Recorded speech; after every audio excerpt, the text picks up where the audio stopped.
Donc je suis responsable de la FDSEA de l'Oise et donc on est aussi subi une sécheresse assez forte avec la chance d'avoir pas mal d'hectares de blé, donc de paille, et donc on a bien compris tout de suite la détresse et puis la nécessité d'apporter du foin et donc au moins un aliment grossier pour le monde de l'élevage.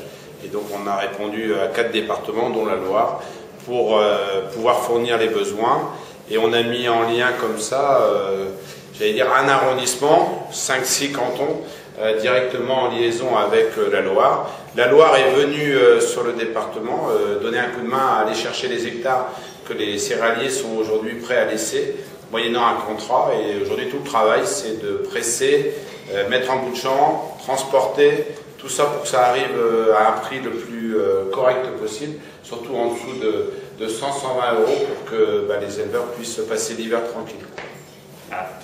Alors là, je profite déjà pour remercier la FDSEA de l'Oise qui nous a reçus dans un conseil d'administration. Ça a permis d'expliquer la Fédé de la Loire, la Fédé des Vosges, la Fédé de Loire-Atlantique, la Fédé de Saône-et-Loire. On a été reçus à un même conseil d'administration.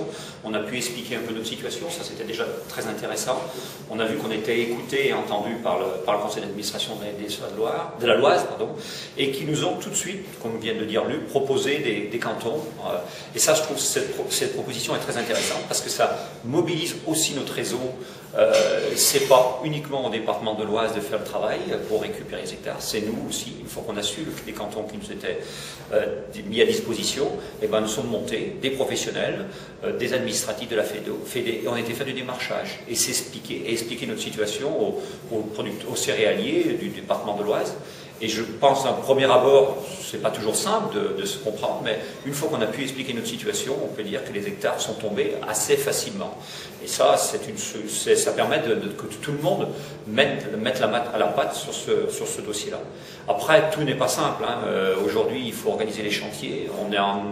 On s'associe avec des ETA, l'entreprise de travaux agricoles, pour le pressage, qui gèrent tout cet aspect-là, pressage et mise en bout de champ. Il va falloir être bon, il va falloir que les choses se fassent dans les temps. Et puis après, la troisième chose, c'est le transport.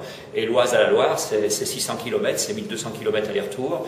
Donc il faut bien sûr qu'on mobilise le transport routier, mais aussi il va falloir qu'on mobilise la SNCF et les trains.